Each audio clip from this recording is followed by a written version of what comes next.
मैं Bhupendra Nath Yadav, Bhupendra RSS Gurukul academy की तरफ से आज मैं कक्षा 9 के लिए बहुपद के शून्यक के बारे में आप लोगों को बताऊंगा।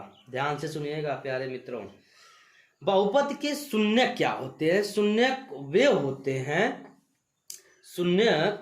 होते हैं जिनका बहुपद समीकरण में मान रखने पर, यानी शून्यक का मान रखने पर शून्य आ जाता है।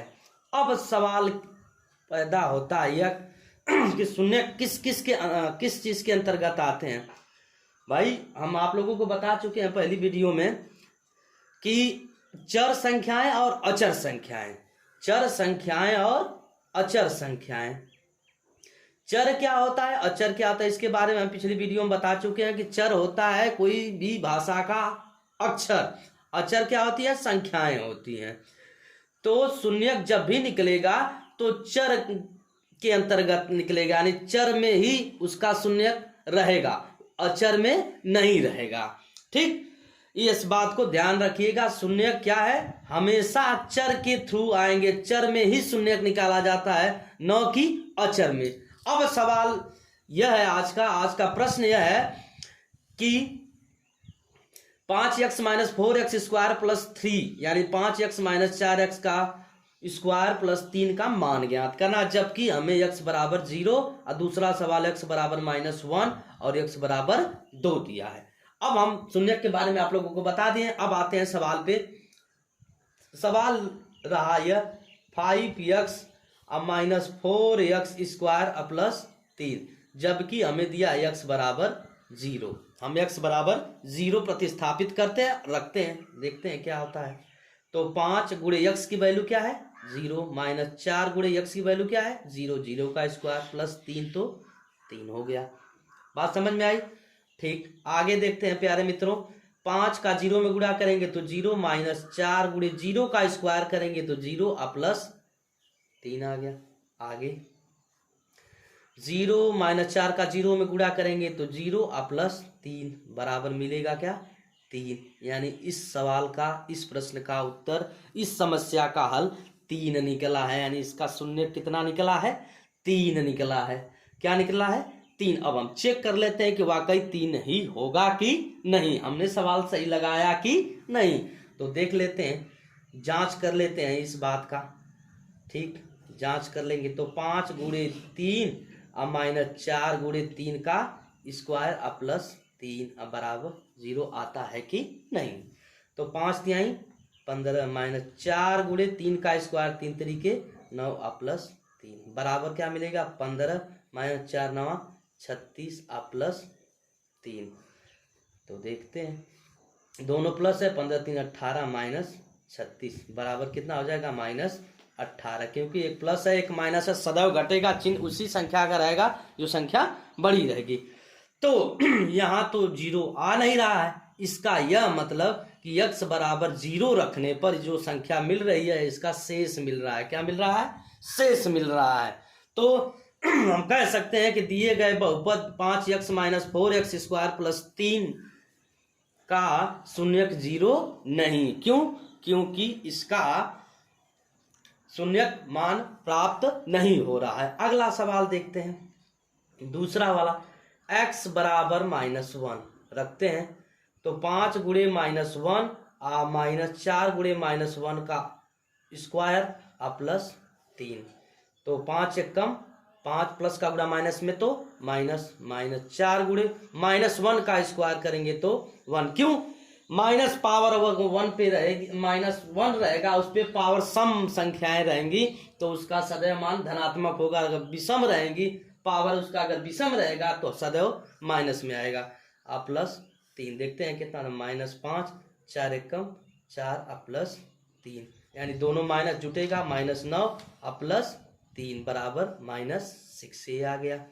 ठीक, कितना आसान तरीके से आ रहा है, कुछ नहीं करना हमें। तो 5x - 4x स्क्वायर प्लस 3 यह बहुपद दिया है, हमें 3 तो सवाल दिए हैं, x बराबर 0, x बराबर -1 और x बराबर 2 मैंने सवाल लगा दिए हैं।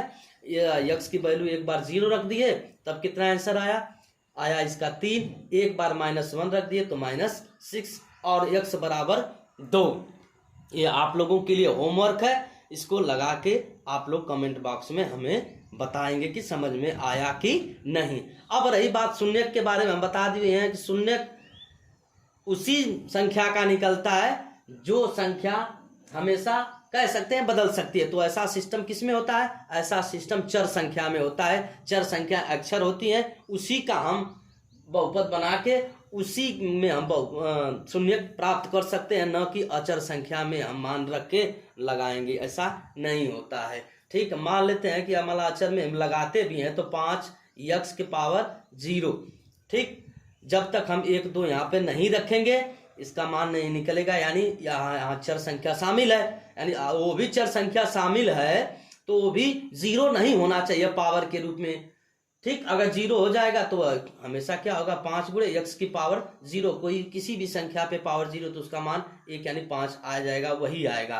तो हम कह सकते हैं साफ साफ मतलब कि शून्यक सिर्फ किस में निकलेगा? चर संख्या में निकलेगा। ठीक, जैसे कि हमने यहाँ पे लगाया है। कल इसके बारे में, इसके पहले हम बताए थे कि गुणांक क्या होता है। देखो, अगर मैं पूछ दिया इसमें गुणांक के बारे में, एक बार फिर से दोहरा लीजिए गुणांक क्या होता है। मैं पूछ दिया कि x का गुणांक बताइए, दिए गए बहुपद में x का गुणांक बताइए, तो देखिए बाबू गुणांक का मतलब क्या होता है? गुणा धन अंक, यानी गुणा करने वाली अंक। तो x का गुणांक क्या होगा? 5। फिर रिवर्स मैंने पूछ दिया 5 का, तब गुणांक क्या होगा? तो आप क्या बताएंगे? x। क्या बताएंगे? x। ठीक, यह बहुत आसान तरीके से आप लोग समझ जाएंगे गुणांक। अगर फिर मैं दोबारा पूछ दूं कि बाबू x² का गुणांक क्या होगा? x² का गुणांक -4x²। में मैं पूछ दिया कि x² का गुणांक, तो आप साफ साफ बताएंगे कि -4, फिर यह गुणांक हो गया। ठीक है, अगर मैं कह दूं कि -4 का गुणांक, तो आप क्या बताएंगे? सर जी x², क्योंकि -4 का गुणा किससे है? x² से। ठीक है, ध्यान से समझिएगा, बहुत आसान तरीके से समझाएंगे आप लोगों को, बस आप लोग साथ दीजिए, बस मेरा, बस मैक्सिमम आप लोग शेयर करिए।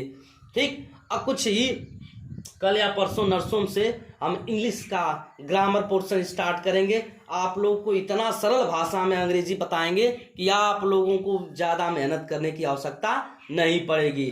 ठीक, क्यों?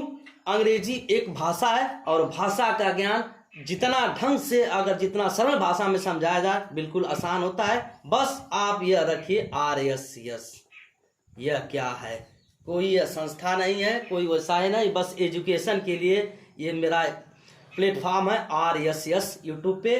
ठीक, इसका मतलब आप लोगों को बता दिए हैं कि रेगुलर स्टडी एंड सक्सेसफुल, यह एक सिस्टम है, यह एक थ्योरम है।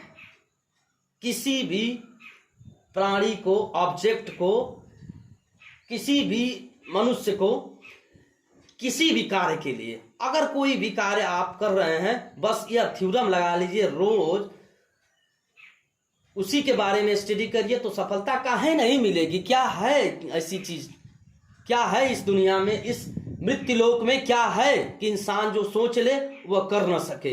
बस सिस्टम होना चाहिए आपके पास कि आप कर क्या रहे हैं, बस यह पता रहना चाहिए। यह थ्योरम आप लोगों को आप लोगों के लिए है। बस इसी सिस्टम को एक्टिवेट करिए और फॉलो करिए मुझे, और बस मेरी क्लास को देखिए। आप लोगों को मोटिवेट के साथ साथ इतना ढंग से बताएंगे कि आप लोगों को बिल्कुल समझ में आ जाएगा, कहेंगे कि हाँ सर जी बहुत बढ़िया। बस आप लोग कमेंट बॉक्स में थोड़ा बहुत अगर कहीं प्रॉब्लम हो रही हो, थोड़ा सा हमें सपोर्ट करिए, बता दीजिए बस कि सर जी थोड़ा सा इस तरह से नहीं, इस तरह से बताइए, हम उस तरीके से बताएंगे। दावा है कि आप लोग को पूरा सत्र भर हम इंटरटेन भी करते रहेंगे और बढ़िया से पढ़ाते भी रहेंगे। जय हिंद दोस्तों। बस ध्यान रखिएगा, RSS regular study and successful.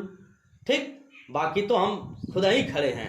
ठीक है भैया लोग, तरी समझा हीरा लोग, नहीं तो फिर हुआ है कि बेकार हो जीवा लोग, कोनो मतलब निकली ना है रजऊ लोग। बस ठीक है, ओके, धन्यवाद।